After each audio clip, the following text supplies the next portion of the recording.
皆さんこんにちは。隠し通路のありかのパチです。ゴースト・オブ・妖帝の神社には、カエルの像があるものがいくつか存在します。鳥居のそばや参道の片隅に静かに佇んでいます。なぜこれほどまでにカエルの像が置かれているのか、今回は妖帝の神社にあるカエルの謎に迫ります。ぜひ最後までご覧ください。それでは始めましょう。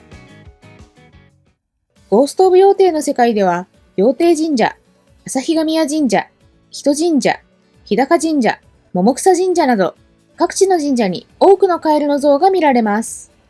様々な姿勢の像がありますが、最も多いのは地面に座る姿勢です。他にも胸を張って台座に鎮座する威厳型、口元に前足を添えて首をかしげ、何かを考えているような思索型もあります。同じ姿勢でも大きさが異なる像も見られます。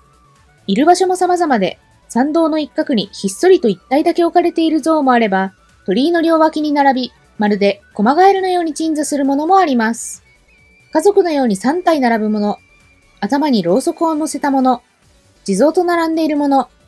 狐の像と並んでいるもの、そしてカエルの壁画と一緒に置かれているものなど、その形は実に様々です。なぜこれほど多様なカエルの像が置かれているのでしょうか。その理由を探ってみました。日本におけるカエルの扱いを調べてみると、意外にも古くから神聖な生き物として考えられていたことが分かりました。奈良県の牧向遺跡からは、神の御前に備えられたと思われるカエルの骨が出土しています。また、日本最古の神話、古事記にも、神の使いとしてカエルが登場します。カエルの姿は日本各地の神社でも見られます。中でも有名なのが、三重県伊勢市の二見興玉神社。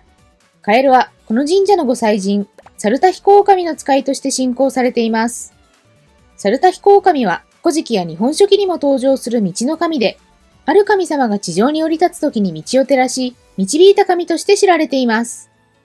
この道案内の役割から猿田彦狼はやがて旅の安全を守る神として信仰されるようになりました。そしてカエルはその名が帰ると同じ音であることから、無事に帰るという語呂合わせで縁起の良い象徴となったのです。カエルは日本において古くから神聖な生き物として扱われてきたこと、そして旅人の安全を祈る象徴でもあったことが分かりました。つまり、妖帝の神社にカエルの像が多く置かれているのは、参拝者が無事に帰れるようにという安全祈願の意味合いが強いと考えられます。実際に妖帝の神社の本殿は高い山の頂上近くにあり、参拝するのも容易ではありません。さらに、道のほとんどが崩落していて、危険な場所も多いからこそ、カエルが無事帰る象徴として祀られているのかもしれません。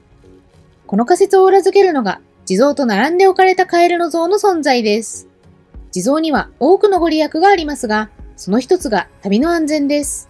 地蔵とカエルが並んで置かれているのは、どちらも道を見守り、無事を願う存在とされているからでしょう。また、現実世界の二見興玉神社のように、カエルの像を奉納する習慣を持つ神社もあります。そこでは、無事に帰るだけではなく、貸したものが帰る、お金が帰る、服が帰る、若返るなど、様々な験担ぎの意味を込めて信仰されてきました。参拝者が願いを込めてカエルの像を奉納するうちに、境内がカエルの像で埋め尽くされることもあるといいます。もしかすると、妖帝の神社に並ぶ無数のカエルの像も、そうした参拝者の奉納によるものかもしれませんね。最後にアイヌ文化におけるカエルについて紹介します。本土では神聖な生き物とされるカエルですが、アイヌの人々の間ではなぜか徹底的に嫌われていました。家に入り込めば灰をかけて追い出され、中にはカエルの鳴き声や東北地方の方言でカエルを意味する一揆という言葉を聞いただけで取り乱す女性もいたようです。その背景にはいくつかの伝説が残されています。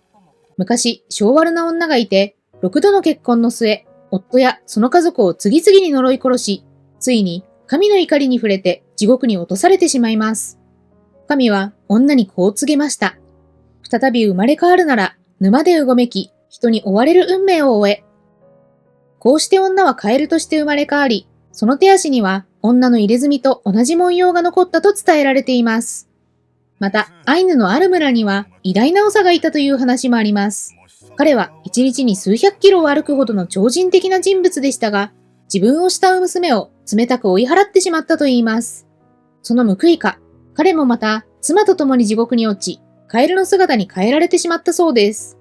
このようにアイヌの伝承では、夫を殺した女や情けをかいた長のように罪を犯した者が地獄でカエルに転生させられる話が多く見られます。それはカエルが地獄の住人と考えられていたからです。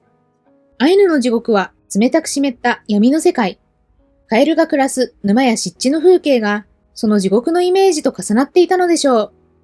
う。同じカエルでも日本本土では神の使いとして祀られ、アイヌでは地獄の生き物として嫌われる。文化の違いによって全く逆の意味を持つのはとても興味深いですね。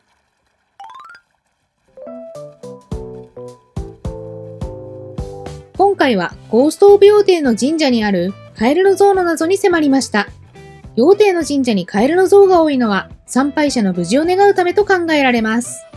参拝の道のりとともに、カエルは無事に帰るという祈りの象徴として、この世界に今も静かに息づいています。そしてゴースト・オブ・ツシマと同じように、サッカーパンチの作品には日本文化への深い理解が感じられます。こうした細部の表現からも、開発チームがこの世界を丁寧に描いていることが伝わってきますね。このチャンネルでは今後もゲームのお役立ち情報をアップしていきますので、よければチャンネル登録と高評価、そしてハイポをよろしくお願いします。X では動画以外にも色々とつぶやいていきますので、ぜひ概要欄からフォローしてみてください。それではまた次の動画でお会いしましょう。